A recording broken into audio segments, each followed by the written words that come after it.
Hola, soy Scarlett y hoy voy a hablar de un tema súper controversial en el mundo de los estudios del arte y creo que en general en quien se acerque al arte, ¿qué es arte?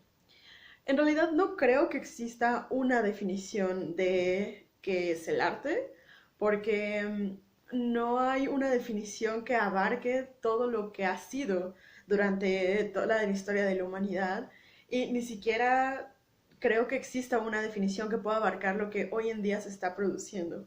¿Por qué? Porque entendemos que el arte es un acto humano y que la producción artística es tan diversa como la humanidad misma, que estamos produciendo desde distintos lugares en el mundo, con contextos económicos y sociales muy distintos, con los materiales muy distintos, con las técnicas tan distintas, que una sola definición no lo abarcaría y tampoco creo que tenga que haber una gran definición.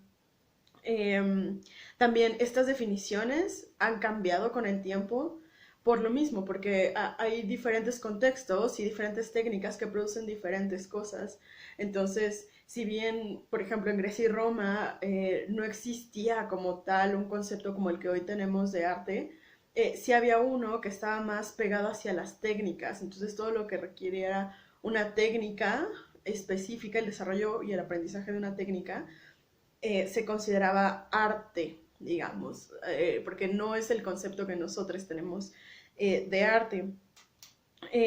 Las bellas artes, que es como lo más cercano a lo que generalmente se piensa cuando pensamos en qué es arte, en realidad son una idea que nace durante el Renacimiento y está directamente relacionado con el nacimiento de las escuelas, que es cada reino empieza a poner sus propias academias de arte, siguiendo por supuesto a Francia, y empiezan a poner ellas sus fábricas y sus estudios y sus escuelas y entonces empiezan a tener que decir qué es, pero esta definición no tiene que ver con una necesidad del arte de ser nombrada o de ser limitada, sino más bien con una necesidad de colocarse políticamente en un lugar. Es decir, una forma de justificar su poder estaba siendo construir todas estas escuelas y poner en alto el nombre del rey o demostrar que el rey tenía todo este poder y que además era un ser culto, ¿no? Que es también lo que hablamos que va muy relacionado con de repente el intelectualismo se volvió también una forma de demostrar que era superior, entonces se empiezan a formar estas escuelas que no son otra cosa más que decir, esto es arte, el rey de Francia lo está diciendo, la Academia de Francia lo está diciendo, y entonces todos tienen que producir lo que Francia está produciendo, que es esto, y esto es, y solo esto es arte. Y tiene que ver solo con un fin político que no está ligado ni cercanamente a las necesidades que había de producción, eran las necesidades políticas de un Estado. Y las definiciones de arte nacen justamente, las definiciones como esto es bellas artes, estos son artes prácticas, esto va a ser luego en la era industrial, como el diseño, el inicio del diseño y todas estas divisiones son mucho más políticas que realmente algo que pueda describir lo que se está produciendo. Hoy en día, justo un poco después de después de la Segunda Guerra, de la Primera, inician los movimientos de vanguardias y en las vanguardias es la primera vez que se empiezan a cuestionar estas definiciones que nacen desde el Renacimiento. Porque antes del Renacimiento tú producías cosas y no tenían que tener el nombre de arte, ¿no? El ejemplo tal vez más claro es todo lo que está en las iglesias. Todo lo que está en las iglesias nunca estuvo ligado a una apreciación como en los castillos, o nunca fue pensado para llevar a museos, o nunca pensaron que íbamos a ir a la iglesia exclusivamente a ver estas piezas. Tenían una función totalmente distinta y muy lejana a lo que hoy pensamos como arte.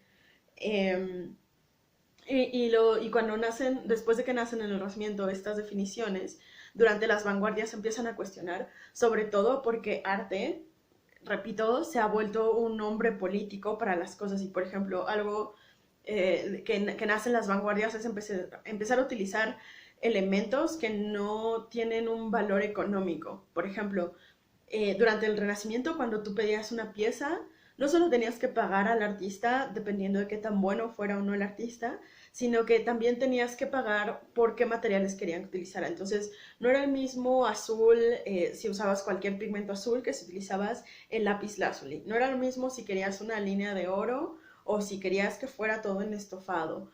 O si querías, no sé, el rojo que se traía de Nueva España, no era lo mismo que si ponías como los rojos que utilizaban en Venecia, ¿sabes? Como todos estos materiales se vuelven también una cosa de élite y algo que solo cierta clase política puede acceder y por lo tanto, nuevamente, una demostración de poder. Entonces las vanguardias empiezan a cuestionar eso, utilizar otros materiales y son las primeras veces que se empieza a preguntar sobre si realmente estas definiciones engloban lo que se está produciendo. Y claramente había muchas personas al principio de las vanguardias que decían, esto no es arte, porque no es mimético, porque no es bonito, porque no tiene estos materiales. Pero ahí es cuando se empiezan a salir de esta idea renacentista y que hoy en día sigue muy presente de que el arte tiene que ser similar a la vida real o tiene que imitar las formas de la vida real, que tienen que utilizar los cuerpos, que tienen que ser cuerpos bellos, una belleza también bastante renacentista. Pero en realidad esto solo fue algo que nació políticamente en las academias y que hoy puede ser bastante cuestionado, ¿no? Y también hoy en día algunos académicos todavía se atreven a intentar hacer una definición y digo se atreven porque es una tarea enorme. Y claro que los académicos pueden escribir y están teorizando todo el tiempo sobre lo que se está haciendo, pero creo que esa es la clave y que fue algo que, por ejemplo, Gombrich tiene muy claro. Gombrich escribe el libro de historia del arte más famoso del universo y que lo hemos leído hasta el cansancio todos los que hemos estudiado historia del arte. Eh, y él nunca escribe de lo contemporáneo porque él dice no se puede hacer historia de lo que está sucediendo. La historia es lo que pasa, después lo que se escribe una vez que ha pasado todo. La historia es siempre sobre el pasado. Y sí, aunque ahorita estamos haciendo historia y en el futuro esto va a ser historia, pues no podemos ponernos a escribir sobre esto. Y yo considero que un poco eso es lo que pasa con las definiciones que se han intentado hacer actualmente, que ya son pocas personas, porque creo que muchos entendemos que no son necesarias las definiciones, pero Gombrich, perdón, pero estos teóricos escriben justo sobre lo que se está produciendo ahora y entonces nuevamente se vuelve muy contextual. Entonces, por ejemplo, cuando a mí me preguntan, bueno, pero ¿qué es arte? Lo primero que yo pregunto es en qué contexto, porque te puedo dar una definición de lo que era arte en Grecia y Roma o te puedo dar una definición de lo que era a principios del medievo en la zona del Mediterráneo o te puedo decir lo que consideraron arte en Japón o lo que consideraban arte, o sea, en qué momento, ¿no? O si me dices, bueno, pero ¿cómo defines qué es cine de arte y qué no? Entonces vamos contextualizando un poco más la palabra y entonces podemos dar mayores respuestas a qué es, pero arte ya no puede ser definida como un término universal, porque aunque comparten estas expresiones muchas cosas, hay muchas que se contradicen entre sí, hay muchas producciones que pareciera que, sí, que pareciera que se contradicen, pero que en realidad coexisten en la misma palabra. Entonces, la próxima vez que se enfrenten a una pieza y piensen, hey, esto no es arte, más allá de clasificarla o no como tal, lo interesante es preguntarnos por qué creo que no es arte.